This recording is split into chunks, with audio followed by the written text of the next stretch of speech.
आम आदमी पार्टी के मुखिया अरविंद केजरीवाल ने एक बार फिर यू टर्न ले लिया है। केजरीवाल जब से राजनीति में आए हैं तब से लेकर अब तक वो कई बार यू टर्न ले चुके हैं। केजरीवाल ईडी के रडार पर हैं और उनकी पार्टी के 3 बड़े नेता जेल जा चुके हैं। ऐसे में दूसरे राज्यों में पांव पसार रही आम आदमी पार्टी अब सिकुड़ती जा रही है।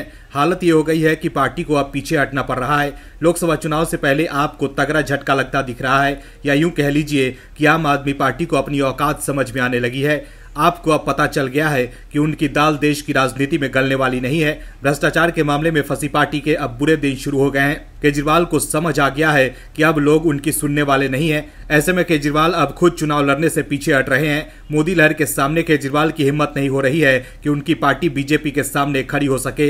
यही वजह है कि अपनी हार देख केजरीवाल ने यू टर्न ले लिया है। वहीं इस बात से साफ हो चुका है कि अब आपको समझ में आने लगी है कि कैसे भी करके वो पीएम मोदी को टक्कर नहीं दे पाएंगे, इसलिए उन्होंने हाथ पीछे खींच लिए हैं। कैसे बताते हैं आपको इस रिपोर्ट में। दरअसल लोकसभा चुनाव 2024 में आम आदमी पार्टी ने बड़ा फैसला लिया है। केजरीवाल की आम आदमी पार्टी उत्तर प्रदेश में लोकसभा चुनाव नहीं लड़ेगी। उत्तर प्रदेश में आम आदमी पार्टी के नेता विपक्षी दल समाजवादी पार्टी और कांग्रेस के लिए प्रचार करेंगे।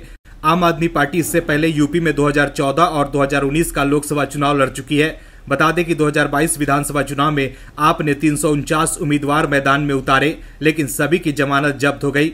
इसके अलावा यूपी प्रभारी संजय सिंह दिल्ली शराब कांड के आरोप में जेल में बंद हैं और इस समय यूपी में आम आदमी पार्टी का संगठन कमजोर पड़ा है।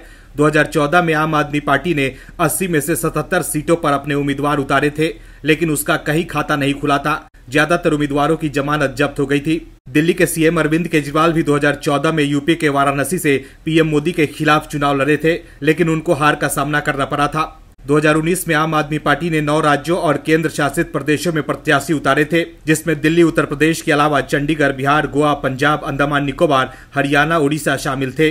लेकिन पंजाब के संगरूर से उसके उम्मीदवार भगवंत मान को ही जीत मिली थी। 2014 में आपने पंजाब में 4 लोकसभा सीटें जीती थी। वहीं 2019 लोकसभा चुनाव में यूपी में बीजेपी को 62 सीटों पर जीत मिली थी। उसके सहयोगी अपना दल एस ने 2 सीटें जीती। इसके अलावा विपक्षी दलों की बात करें तो बसपा को 10 सीटें और समाजवादी पार्टी के खाते में 5 सीट गई थी। वहीं कांग्रेस महज रायबरेली सीट ही जीत सकी थी। तो देखा आपने कैसे केजरीवाल अब दूसरे राज्यों में चुनाव लड़ने से पीछे हट रहे हैं। दिल्ली और पंजाब के अलावा दूसरे राज्यों में भी सरकार बनाने का सपना देखने वाले केजरीवाल अब चुनाव लड़ने की हिम्मत नहीं जुटा पा रहे हैं। Bureau report, OMH news. और भी वीडियोस देखने के लिए चैनल को सब्सक्राइब करें और बेल आइकन को दबाएं।